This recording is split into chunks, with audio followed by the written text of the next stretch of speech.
Good morning, everyone, and welcome to episode 4 of the OpEx Webinar. Today we'll be talking about transforming your leadership approach to deliver operational excellence. For those of you who listen regularly, you may notice that I'm not speaking in an Australian accent. That's because our regular host, Tim Healey, is unable to join us today, and I'm filling in for him. My name is Liz Duggan, and I'm the Director of Marketing here at the Institute for Operational Excellence. I've been with the company about 10 years, and I have to say, every time I meet somebody new within the industry, I always get asked the same question about my last name. So for any of you kind of listening quietly, trying to figure out what the dots are, I am, in fact, Kevin Duggan's daughter. I've been with the company, as I said, for 10 years, and a large part of my role is ensuring that I deliver relevant, timely content to our members through our website. And so that's the reason I went ahead and included our email address at the bottom of the screen, which is webinars@instituteopex.org. If you want to go ahead and send me an email to ask me about upcoming content, or if you have suggestions on what content you'd like covered, feel free to send us an email. Now, before we get going with today's broadcast, I have just a couple of scheduling notes for everyone. This will be our last episode of 2017. We'll be on hiatus until March of 2018. Now, not to be confused with our other educational webinars that will be going on throughout the remainder of the year and into early 2018. It's just this particular program, the OpEx webinar, will be on hiatus. But if you want to catch up with any of our past episodes, you can grab them on demand on our YouTube channel at any time. Which is a perfect segue into my next slide. The reason we're going on hiatus is because we're booking our program of guests for 2018. So if you would like to be on this program, or if you know somebody that would be a good fit for us, you can go ahead and send me an email at webinars@instituteopex.org, and we'll send you an email with a link to an online application. Just a couple FAQs to go through. This presentation, as I said, will be available on YouTube. All registered attendees of this webinar will receive a copy of the presentation slides in an email from me tomorrow. And if you're new to this program, we try to keep it as casual and conversational as possible. And in order to achieve that online format, we really need your questions. So at any time, you can go ahead and use the questions box on your screen and type in a question. I'll be monitoring them quietly throughout Philip's presentation, and we'll go ahead and get to the Q&As after Philip's presentation. And there's also quite a bit of you that wrote in your questions in advance of the show that I'm going to try to get to as well. Last but not least, our live training events. If you're not familiar with our organization, our live training events are the core of what we do here at the Institute. Our next event is going to be taking place in Austin, a location I'm very excited to go to. Value Stream Design for Operational Excellence is a 3-day manufacturing-focused event. It starts off with a quick keynote from Kevin Duggan and a recap of value stream mapping, and then covers a deep dive into complex value stream design in mixed model environments that have shared resources. Our Operational Excellence 1-day workshop covers business process throughout either manufacturing environments that have engineering, finance, marketing, etc., or they're great for service organizations. If you'd like more information about this, please go ahead and visit our website. So without further ado, let's get on with today's show. It's my pleasure to introduce to you our guest, which is Philip Holt. I actually met Philip in October at an event this year, but it's my understanding that our relationship with Philip goes back quite a few years to when he saw Kevin Duggan present at an industry show. It turns out that Kevin and Philip have quite a bit in common in terms of their approach to operational excellence. Fast forward a couple years, Philip provided a testimonial for Kevin's Design for Operational Excellence book, and Kevin also provided an endorsement for Philip's book called Leading with Lean. So while the two of us have never actually worked together in a formal setting, we share some philosophies in operational excellence. If you haven't checked out Philip's LinkedIn profile, it's something I recommend you take a moment to do. He has a couple great resources about his book, Leading with Lean. And preparing for today's broadcast, I went through them all. And I have to say, Philip has a great way of incorporating quotes and analogies to drive home his approach to lean leadership. I especially like the comparison of lean leaders and the fact that they should act like doctors and not shopkeepers. But I don't want to give away too much of Philip's presentation. So without further ado, here is Philip Holt.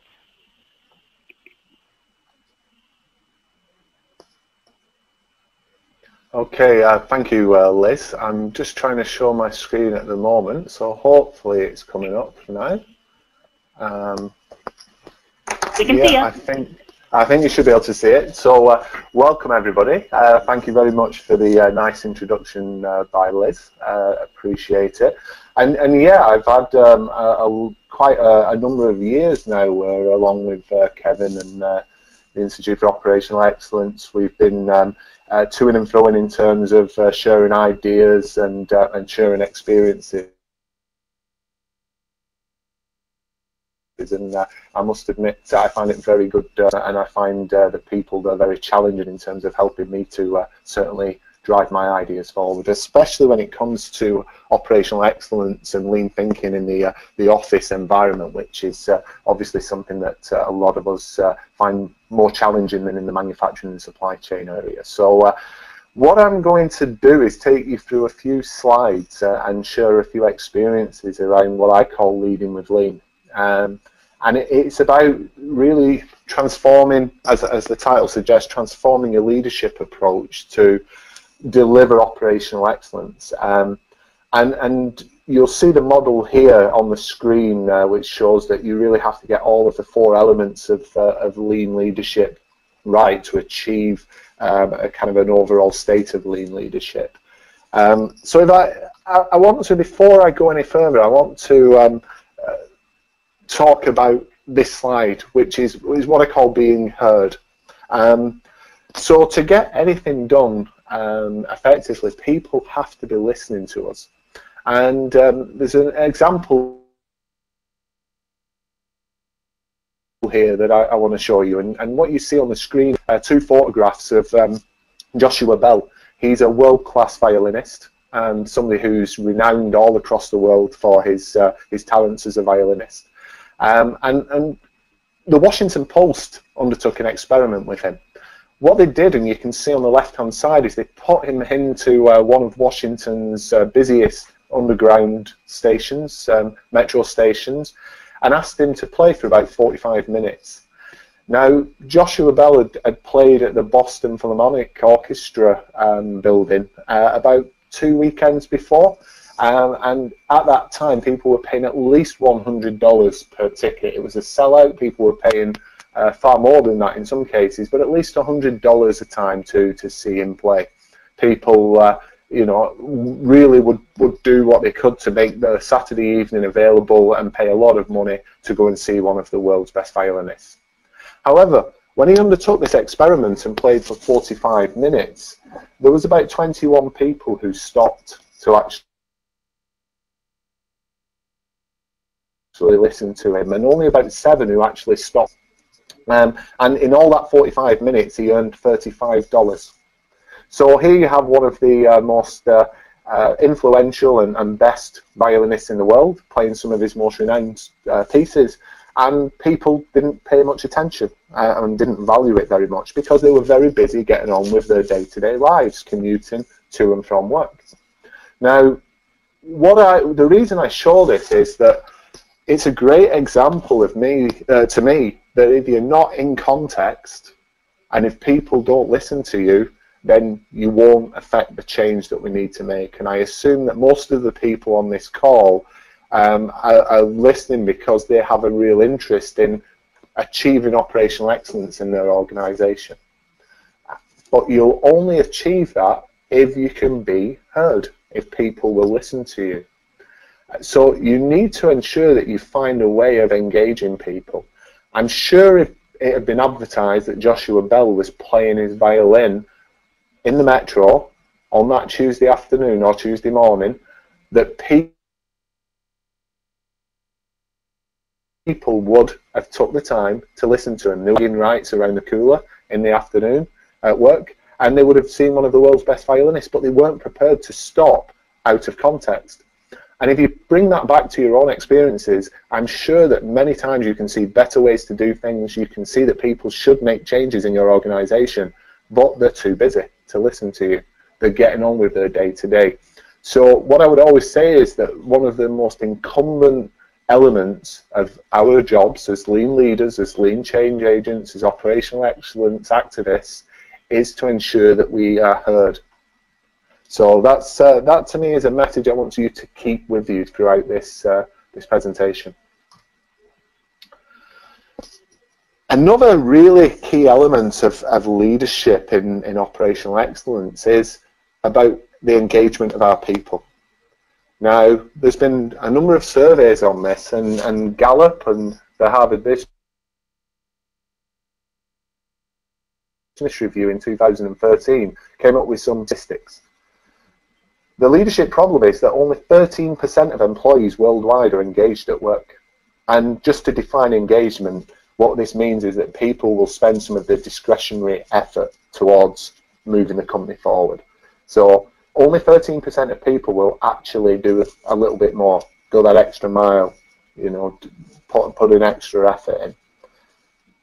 71% of senior executives, however, rank employee engagement as very important for organisational success. Now, the first thing that does for me, that statistic, is make me question the 29% who don't rank it as very important. But the 71% of senior executives who do rank it as very important, I think have got it dead right. It's absolutely important. So we see it's important, senior executives see it as important or very important, yet only 13% of employees are actually engaged actively.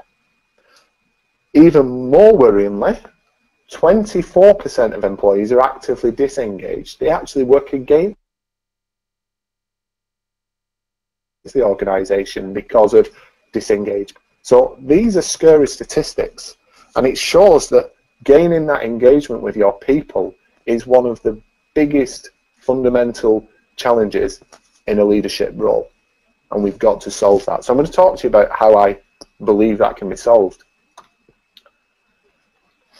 Again, you know, if we can solve that, there's actually a strategic advantage. And I've pulled these statistics from a paper, a Harvard Business Review paper by Rafaela Sadun and some of her team from Harvard Business School. Rafaela is a professor at Harvard Business School, and she wrote a paper in the Harvard Business Review called "Why Do We Undervalue Competent Management?" And what she talks about in that paper and in the podcast, which I would recommend to listen to, is how most leadership want to do strategy in a way that is really breakthrough, that breaks the mold, that goes into blue sky, however we want to term it, and that is breaking the mold. Yet very few companies actually succeed. We know the companies that do that, such as the Apples, the Googles, the Amazons, but very few companies actually do that. The vast majority of companies that are extremely successful are the ones that have effective management, competent management, and have created operational excellence in their organisation.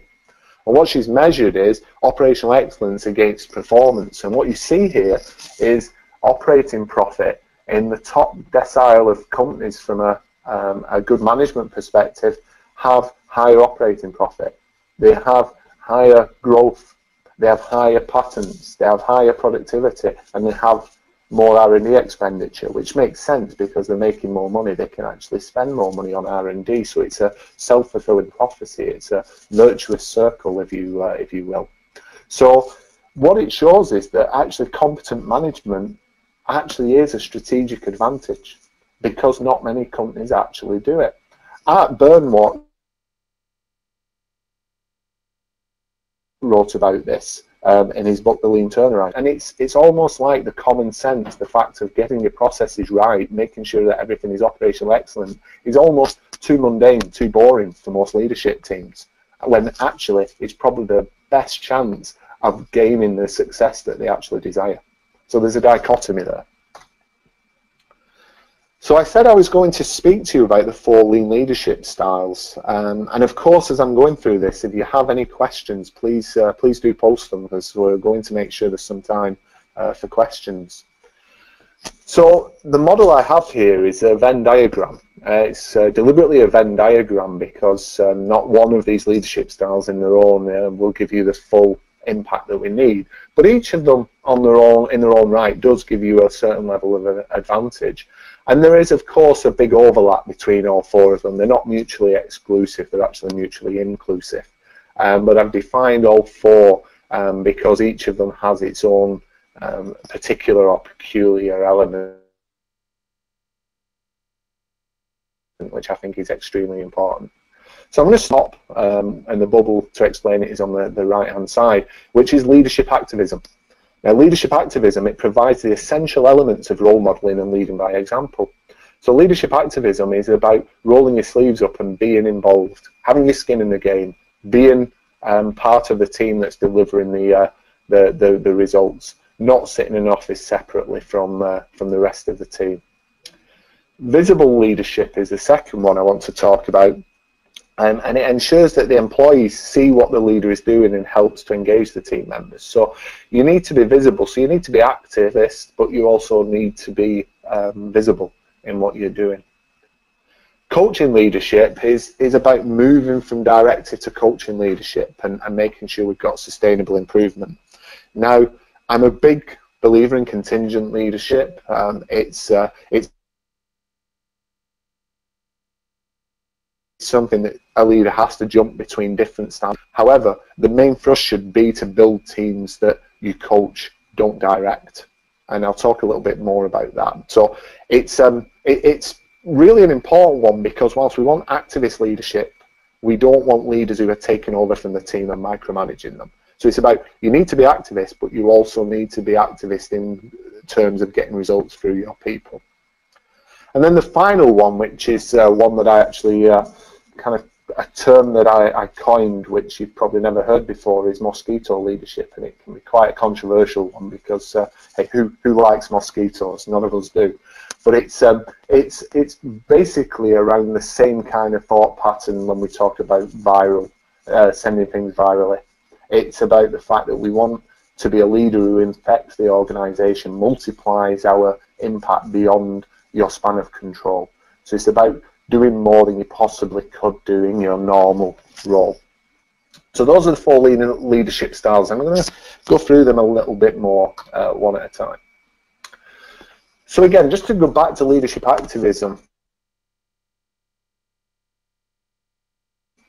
we've got kind of a from to show you what I mean. Tune in the middle, and probably a good number of you have heard of this before. This is the chicken and the pig scenario. And I'm British, as my name suggests. Sorry, as my voice suggests.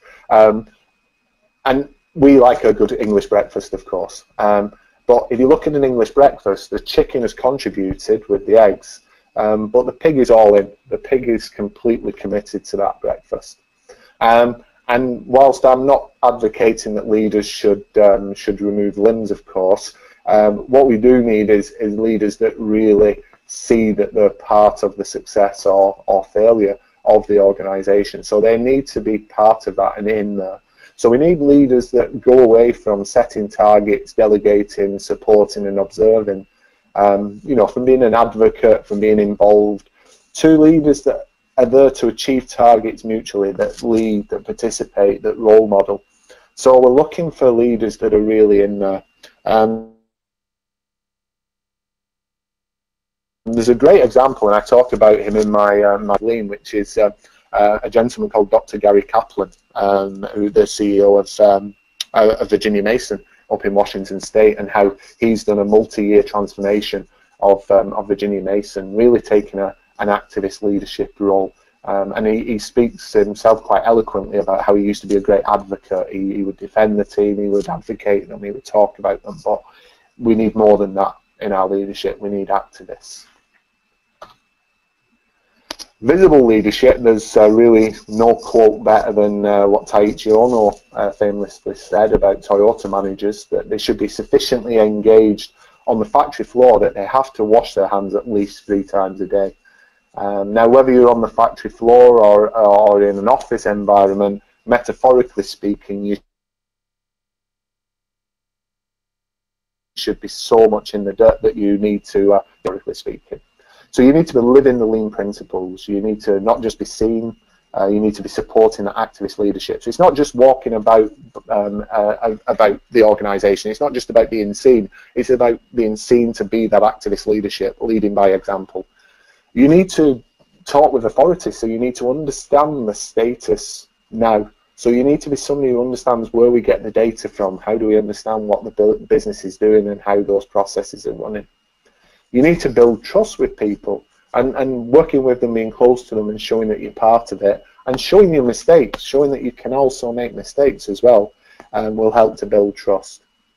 You're going to be checking processes. You're going to be finding out where processes have stopped working. And if we check the process, not the person, if we build that trust, people will realize that we check because we care. And it sounds a little bit fluffy and a little bit cuddly, but I do actually like the sentiment behind it. We check because we care. We care about that process. We care whether it is working, and we're checking to make sure that we can make the improvements with the people. Genchi Kenbutsu. So again, you've got to be at the showcase where the work's being done. So at the Gemba. But I put in brackets there where possible. And I think that's a really, really important element, because we work in global organizations, a lot of us. And if something happens in Japan or in Latin America or in Boston, and you're based in Paris or London, you obviously can't immediately be at the Gemba. So what we need to do sometimes is to be virtually at the Gemba, and that means making sure we've got data, so that we're having conversations about data, about what's really happening. And I think that's an important nuance in these modern global organizations. If you're in a single site location where you can walk to the Gemba, you must absolutely be there physically. But if you're responsible for processes that aren't physically where you are, you need to ensure that you've necessitated a way of being at the Gemba virtually, and that you're talking facts, you're talking data. So it must be fact-based. It's not just the manufacturing. Going to the Gemba is not just for manufacturing. In fact, manufacturing actually has an advantage that it's a physical, and in most cases you can actually go there. So you'll find that even the, let's say, the least Gemba orientated manager finds themselves at the Gemba occasionally in a manufacturing environment. In an office environment, it can be much more difficult to get people really at the Gemba, because even if they're sat on the next desk from the person doing the work, being on the next desk doesn't actually put you at the Gemba. Going, looking at the process and looking at the data behind the screen is how you get to the Gemba. So being at the Gemba, I think, in the modern world, especially in the office environment, isn't necessarily about physicality. It's not about where you are. It's about how you're looking at it, where you are from a mind, from a perception perspective. And the workplace must be a showcase of excellence, and I cannot emphasize this enough. I often say to people, it's one of the most difficult things to get people to understand that 5S, workplace organization, whatever you want to say it, call it, is about being a showcase of excellence. I doubt there's very many people, if any, on this call who would turn up at a job interview, for most jobs, you know, with their flip-flops on, a t-shirt. Just not going to happen. You're not going to do it. You're going to go dressed appropriately. Might not be a suit and tie, but you're going to go dressed very smartly for the job that you're going for. You're going to present yourself as somebody who's worth hiring. And the workplace needs to look like it's a business that means business, that it's excellent. And that will set the right mental state. And I cannot emphasize that enough. The third element, coaching leadership. Again, got a from to here, and the photograph in the middle shows a great example of a coach who's tried to be too directive. This is a coach in a women's soccer game where he's got too close to the women playing the football, and he's kind of interfering with their play. And what I always say is sports actually have a great advantage over business, because the rules of the game don't allow the leaders, the coaches, the managers onto the field of play. So they've really got to be good at coaching to get results. In business, we allow our managers on the field of play. So whilst you want to be an activist leader, you do need to get your results through people. Is really, really important. And we need to move from this kind of micromanager, the expert. Remember, a lot of people get promoted because they're really good at what they do. They're an SME, they're a subject matter expert, they're the best person in the team, so they become a manager. But that doesn't actually mean they're a great leader. So it's very important to ensure we're getting away from being kind of expert driven. Now, a leader who understands the processes and understands how they should work is fantastic. I'm not saying we don't need expertise, but our leadership style needs to be away from being the expert. We need to be away from command and control. We need to stop this distrust that we find in many places. We need to not be opinion-based. And we ought to stop being so remote and distant from problem solving. We need to not hire and instruct. Great Steve Jobs quotation, there's many, but he says most companies hire people and then tell them what to do. In Apple, they hire people and then ask them what to do. And that's important. We need to ask people, not instruct. And we need to move from a short-term view. So just to summarize, we need to go to that coaching and asking style. The leader is a strategist, setting the direction, leading, letting people get on with it. Agree what they're going to do and expect them to deliver. And trust them to deliver. Be fact-based, problem solve at the Gemba, hire and learn from people, and take a long-term vision. And then the final element of lean leadership is this mosquito leadership that I talked about. And personally, I can tell you, I've had a lot of impact from this, personally.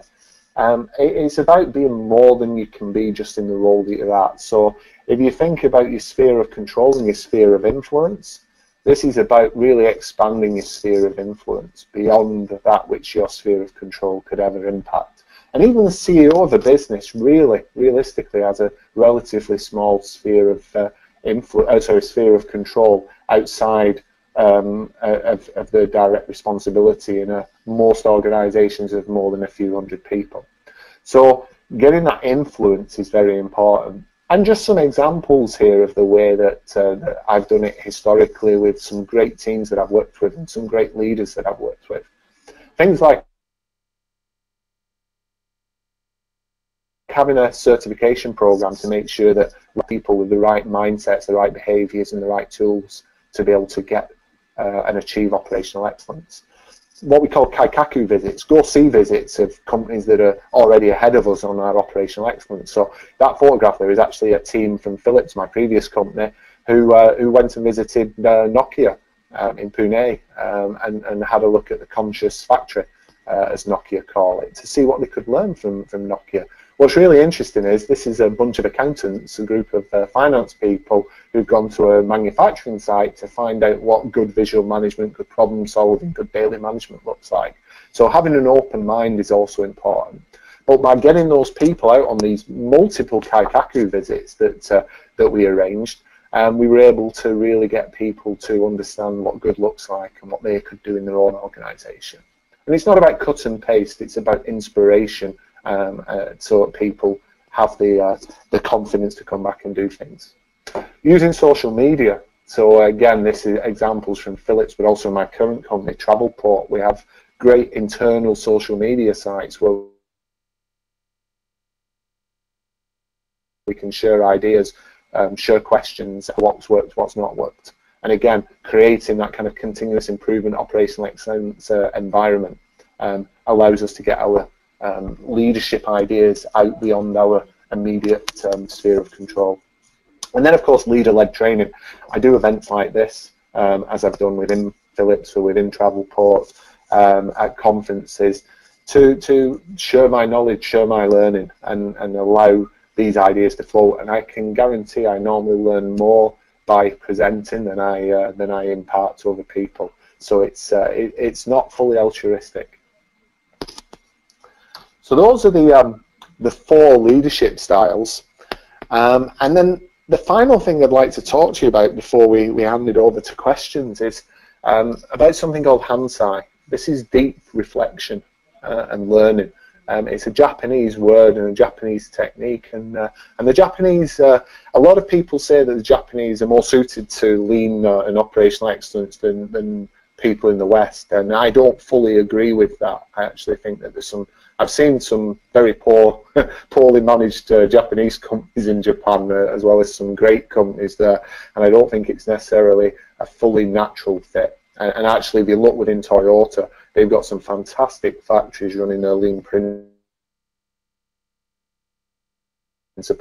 in the UK, in the US, and in other countries, Japan, some of which actually become more productive than some of the Japanese facilities. So in many ways, I don't agree that the Japanese are a better place than those of us in other countries. However, Hansei is something they have an advantage on, because right from their education as children, the way that the Japanese are taught to think about mistakes and problems is different than it is in the Western world. In a Japanese school, when a child does something wrong, it will typically be asked, they will typically be asked to go think about what they did, and then to come back, explain what they think they did wrong and how they think they will behave better in the future. In the Western world, we typically tell children what they've done wrong and what they should do differently. And that reflects all the way into our adulthood. So actually, Hansei was something I learned for the first time whilst I was in Japan about 9 or 10 years ago on a kaikaku experience. And it really deeply affected me, and the more I practiced it over the last 9 or 10 years, the more of a deep impact it's had on my both personal and professional life. So really what I do is I spend every day around half an hour to reflect, take some time to understand what went well that day, what didn't go well, what I might do differently, and to come up with some personal decisions on what I might change or what I've learned that day. Again, I do this both personally and professionally. And then at the end of the week, I take a little bit more time. And, you know, I think in a world where we think spending time on things such as I just described, Hansei, is a waste of time, I can tell you from personal experience that it's not. You'll become far more productive. And I've incorporated this practice of Hansei into leading with Lean. And at the end of every chapter, I encourage the reader to take some Hansei time to really deeply reflect on what the learning from the previous chapter might mean to them and what they might do as an outcome of that. So I just wanted to share that to kind of close off, because it has been something that has personally impacted me in a very positive way, and something that I wanted to share. So that's really it from me in terms of what I wanted to share with you. You know, coming back to how I started about making sure that the audience is listening, a quote that I've made in my book is, if you've not established the context and a compelling reason for the audience to listen to you, then your organization will continue with their daily business regardless, and you will remain unheard. And I started by talking about that, and I want to end with that if you want to truly be successful, you really do need to ensure that you are being influenced by the people who you want to help to change and achieve operational excellence. So on that note, I'm going to finish, and I'm looking forward to some questions. I hope there are some. Thank you. So much, Philip. What a great presentation. I know for me, there's a lot of great little nuggets of information to take away to apply back to the office. So thank you so much. Personally, I wonder if you could share your comparison that's at the beginning of your book about being a lean leader, the analogy it makes being a shopkeeper versus being a doctor. Yeah, absolutely, Liz. So I think one of the risks we all have, and I'm, you know, again, to put some personal experience on this, I've just joined my new company, Travelport, after 12 years in Philip. So I've come into Travelport, and of course, there's expectation on me that I'll come with some answers in terms of how we solve the problems that we have in our processes and some of the service issues that we have. And what I need to be very careful of is not to be the shopkeeper. And what I mean by that is that people will come to you, and just as you would do in a shop, you'll ask for what you think you want. So somebody will come to you and say, hey Philip, we want you to do some value stream mapping on this and decide where we should automate, or I want you to help us to put in this process or in this department. Now, if I'm the shopkeeper, I will actually do what they ask me to do, and they get what they've asked for, and I've done a great job as a shopkeeper. However, if I'm the doctor, what I do is I start to diagnose, because for me, you've got to really understand what is the root cause of the issues that's troubling. What's the real problem statement, actually, first of all? So let's understand the problem statement, and then we can do some root cause analysis and decide what the treatment will be. So just as a doctor won't give you necessarily painkillers because you have a headache, they'll try and find out what's the cause of the headache and what's your real problem. maybe it's fatigue, lack of sleep, stress, or even something more seriously, they will do due diligence before they come up with actually prescribing a solution for you. So that's what I mean, Liz, by being the doctor, not the shopkeeper, and I think we've got an obligation to do that as operational excellence practitioners. I love that. I think that's such a great analogy. And I'm wondering, too, do you have any advice from people that may struggle with making that mental switch from being the shopkeeper to the doctor? Because I imagine if you're talking with your senior leadership, it could be a bit challenging to be a bit more assertive in what you think needs to get done. Do you have any advice for people that might be making that mind shift? Yes, I mean, again, I'll link it back to what I talked about Hansei. I think take some time to really reflect on whether you're taking that doctor, that diagnostic approach. You know, really think about how you're adding value to the business, because I think it's a very tricky position to be an operational excellence, let's call it expert in inverted commas. You know, take some time to think, how are you adding value, because we don't ultimately deliver any direct customer value. So it's very important that we understand how are we indirectly improving the value that the customer gets. And you know, if you're just another pair of hands trying to fix a process, it's not going to be effective. So take that Hansei time, take that deep reflection time to really understand how you're doing that and try to temper the way that you deliver the value. That's great. Thank you for that. We actually have a couple of live questions coming in I want to read off to you. One's coming in from Mark, and he wants to know, how do you get employees to spend their discretionary time on improving or even thinking about improving? Yeah, it's a great question, Mark. It's difficult because most people are pretty busy. What I try to do, and again, it's a little bit about being the doctor, not the shopkeeper, is I spend a lot of time talking to people, first of all, to understand what bugs them. You know, what is it that makes their job difficult, and then try and go through the diagnosis to understand, you know, what could we put in as a solution to help to save them some time and show them what's in it for them. Because quite often, again, and it's about being heard, quite often we come and start to play some music to them, and it might not be their kind of music, and they're very busy, they don't want to listen. So how can we give them a quick win, something that makes their job easier? And it might not give the company a massive boost. It might be a small thing, but if it makes their life easier, you'll start getting buy-in from them. Then you can start to teach them, well, did you see how I did that? Did you see what I did? And that will maybe engage them. In my experience, it does. I'll give you a very quick example. When we first started off our journey in Philips, we had, I was talking to a woman on the shop floor who worked on one of our production lines for our shavers, and she was really frustrated because she put a suggestion in an old-fashioned suggestion box that had been floating around for months, and it was about putting some simple separators in place so that the different inserts that she had to use didn't get mixed up. And she said, I put this suggestion in about 3 or 4 months ago, and it really would make my life easier. So I said, okay, well, let's find out who can do this for us. And we went and we spoke to the maintenance guy, and he said, yeah, I can do that. Just give me a couple of hours, and then I'll come round and help you out. And he came over and he helped the lady, and they put these separators in, and the job was done. That was it. She was on board at that point. And then she started coming up with more and more Kaizen, more and more improvement ideas. So getting some quick wins in can be a fantastic way of engaging people. I hope that answered your question, Mark. I hope that was good enough. Great. I actually have another question from somebody. He's a division leader of operational excellence for Europe and Asia for a company, and he actually wrote to us in advance because he was unable to attend this webinar live. And his question is, how to convince a leadership team, critical or distant, of the concept of operational excellence?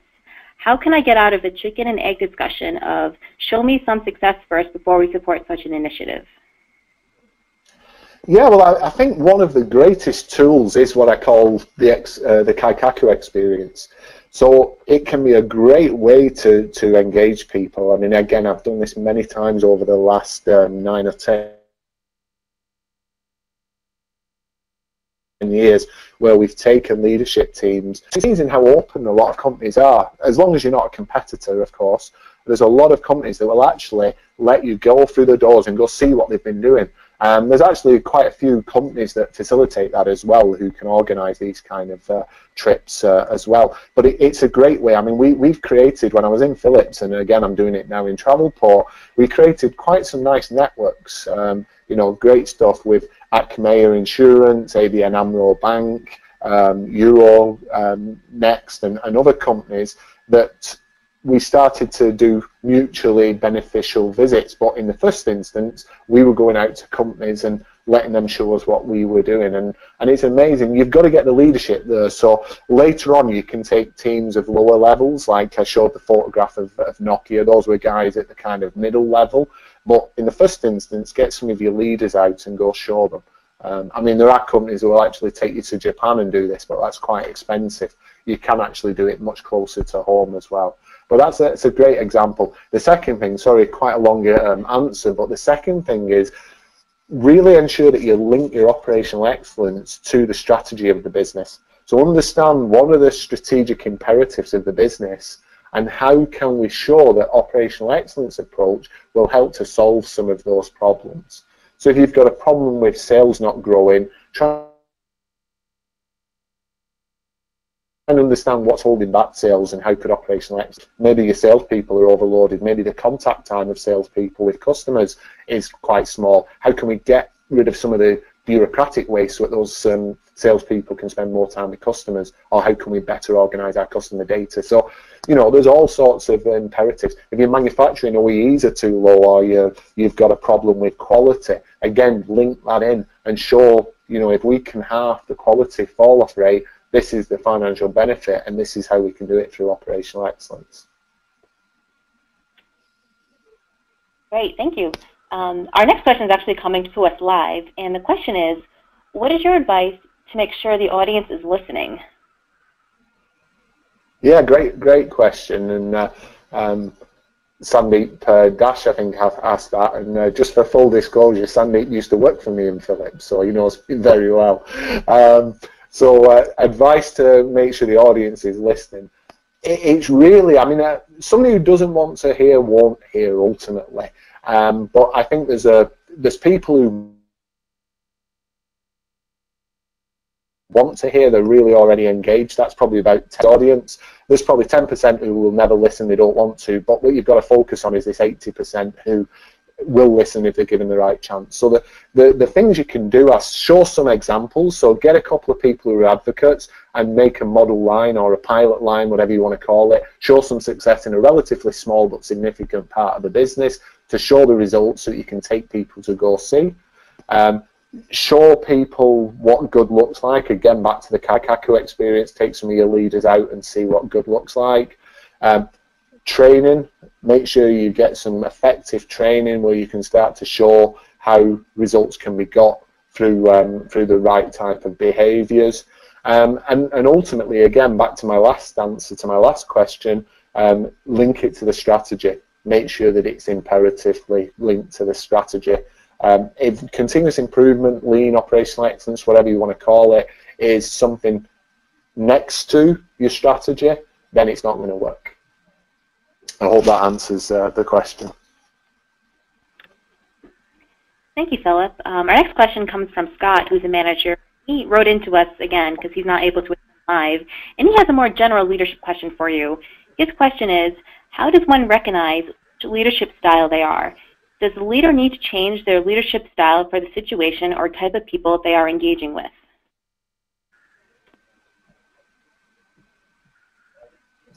I do apologise, Liz. On my side, you broke up, so I didn't hear the second half of the question. Could you repeat it, please? Oh, sorry about that. Sure.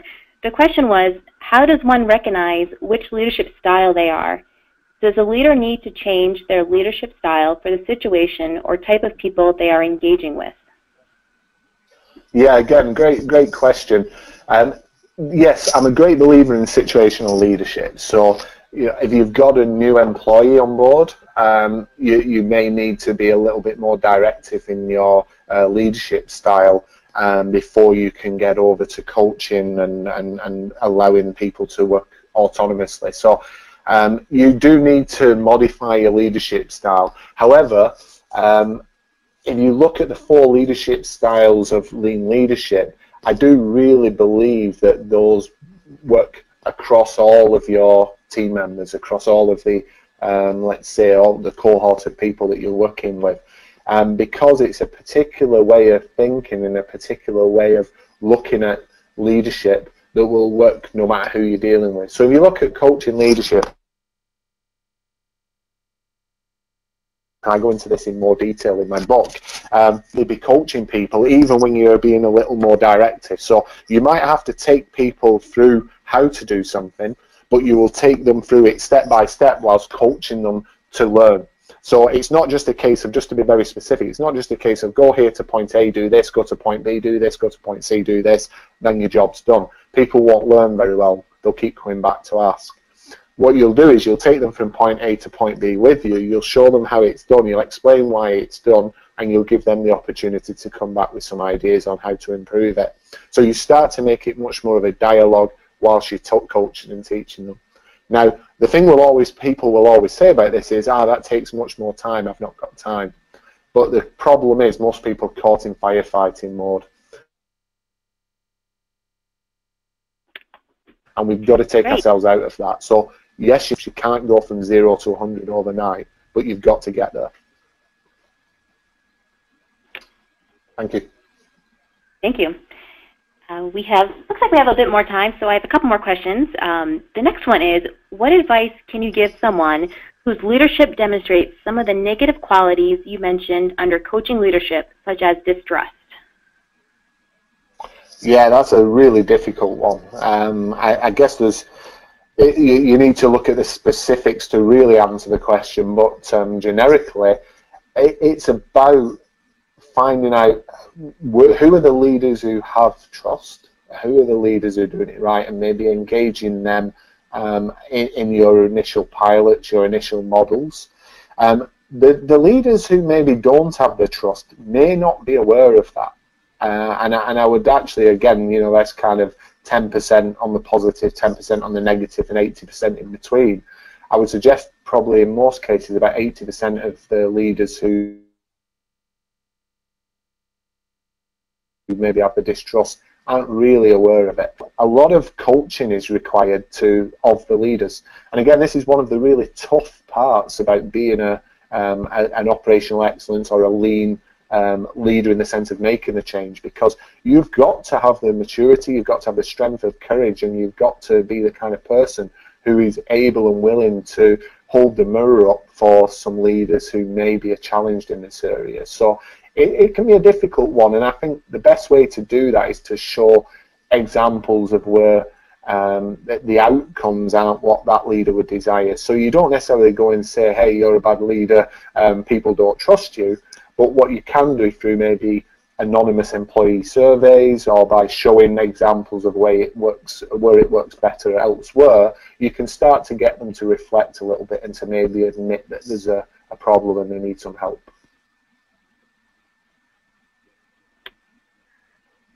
Great, thank you, Philip. We just have a new question that popped up. It says, what is a good strategy to help leadership team that's a good lean approach but has lost focus and separated strategy from the lean effort? Great, so I think that's the case. So thanks for the question.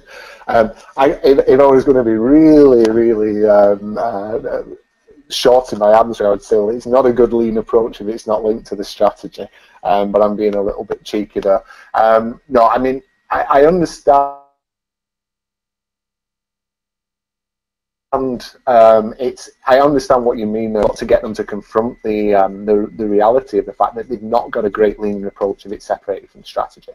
Because the strategy should be the way that they're going to make the improvements to the business performance that they want to make. They're going to grow sales, reduce quality issues, improve employee engagement, all the good stuff that will be in their strategy. And if lean isn't the way that they're going to do that, then the strategy isn't great and their lean approach isn't great. So I think you've got to get those connected. Now, again, I talk about it in my book, and it's a really important part, which is Hoshinkanri, policy deployment. And that's the best way to link it together. The companies that do best at lean have a very strong Hoshin approach, a very strong policy deployment approach. So if you do that well, that will link integrally your lean approach to the strategy. hopefully that helps, Case. Great, thank you. There's another question I want to take that's coming in from Paul, and this is a question I know our experts here at the Institute have gotten asked several times, so I'd love to get your take on it. And Paul's question is, what is your advice for starting out in a role of leading operational excellence at a new company, such as, and he also says, such as you are doing now? Yeah, again, great question, Paul. And as you say, I'm encountering that challenge myself right now. I mean, very simply, three key things. First, really try and understand the business. So, you know, try and understand before you try to be understood. It's a great motto to live in life. So I'm trying to understand the business as much as I can. What makes it tick, and where are the great things about this business, where are the challenges, and what's the value stream look like? So really, how do we deliver value to the customer? So that's the first thing. The second thing is to really try and understand people's problems. What is it that keeps them up at night, or what is it that makes their job a pain? What is it that bugs them? So what is it that they need help with, so we can start to make some quick wins and help them? And then the third thing is to have a clear strategy in your own mind as to how you're going to deploy operational excellence in the organization. And again, I talk about in my book about a particular model you can use, but whatever you're going to do, whichever approach you're going to take, you've got to get that right in your own mind. So then you can link your understanding of the business that you hopefully now have, your understanding of what's bugging people, what people need fixing, and then you can link it to a particular approach. And you need, quite frankly, you need a disciplined approach to do this. And I always say, just like you wouldn't expect to see, you know, a top baseball player, top footballer, soccer player, whoever it is, tennis player, you see them playing at the highest level without having a disciplined training and exercise regime and dietary regime. Don't expect your company to become operationally excellent unless you have a disciplined approach to making it operationally excellent. So again, that's my view, Paul, and that's what I'm putting into practice right now. So I hope that answers your question. Thank you, Philip. Looks like we have time for one or two more questions. The next question I have is, can you provide an example from your experience of an action a leader has taken that's demonstrated visible leadership? Yeah, absolutely.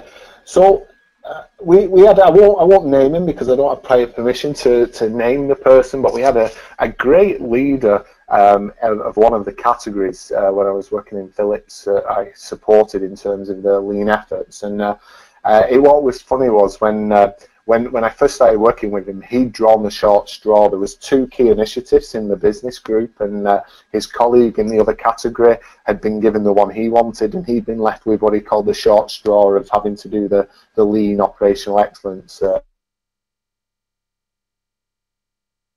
approach. So I was already working with somebody who actually volunteered to do this in his category, but he was a very, very enthusiastic person and somebody who was wanted to learn all the time. Whatever it was, he was wanting to learn, and he wanted to make it a success. So I worked with him and you know, started to put some of these lean leadership approaches in place with him. And he was a visible leadership in the traditional, visible leader in the traditional sense, where he was often seen by his team. He used to sit on a desk with his team. He didn't go and hide away in offices, so he's very visible. But what he wasn't visible was in the form of visible leadership that I talk about. He wasn't visibly doing the problem solving. He wasn't visibly part of daily management. He wasn't visibly part of the deployment of the strategy. So through my coaching with him, I helped him to become much more visible in that sense. And he became a real role model, not only for his team, but also for his fellow executives, who then started to sign up for the training, for the coaching, to become lean leaders in their own right. So so that's probably the best example I can give you of somebody adopting visible leadership successfully. Great, thank you, Philip. So I want to end today's broadcast with one last question we have, and it's about the coin you term called mosquito leadership. And the question is, can you expand upon the idea of mosquito leadership? I've never heard this term before, and it sounds a little strange.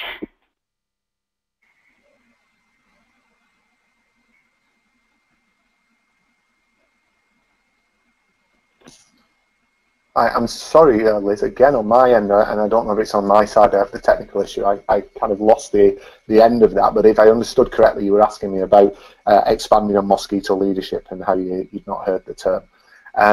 Yes. So yeah, I mean, mosquito leadership is it's very much, as I mentioned earlier, it's about really expanding your sphere of influence, so you're impacting people. And you know, I mean, just again, personal experience, personally, what I've done in Philips, a company of at one point 110,000 people when I was working there. I was known across the business through using the social media, through the training, through the certification process, through organising Kaikaku experiences. People understood and knew what I was thinking and what my views were and how I was leading the operational excellence approach, even if they hadn't met me. And even though I was there 12 years, there was no way I could meet 110,000 people. Similarly, on LinkedIn, my articles on LinkedIn are read by thousands of people across the. Unfortunately, I will never meet them all. And I have some quite nice connections with people who I talk to on an infrequent basis. We set up a Skype call for half an hour and have a chat. And I've never met them physically, but we just connected through this. And I learn from them, they learn from me.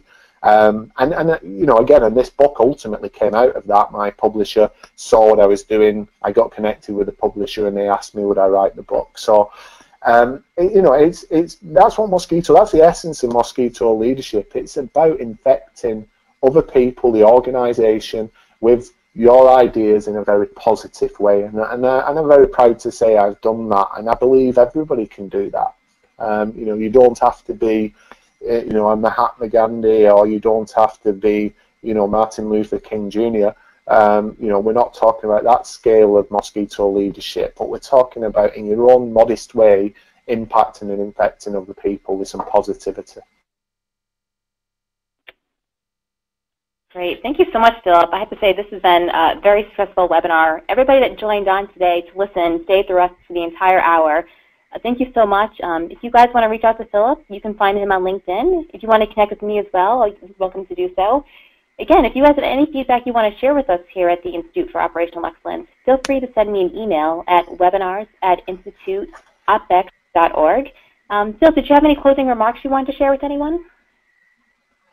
I always say to people, be the mosquito. So please, be the mosquito. Be the mosquito. Wonderful. That wraps up episode 4 of the OpEx webinar. Again, this will be our last episode for 2017, but look forward to seeing you all again in 2018 when we come back from our hiatus in March. Thank you, everyone, and have a safe and wonderful holiday season. Thank you all. Bye-bye.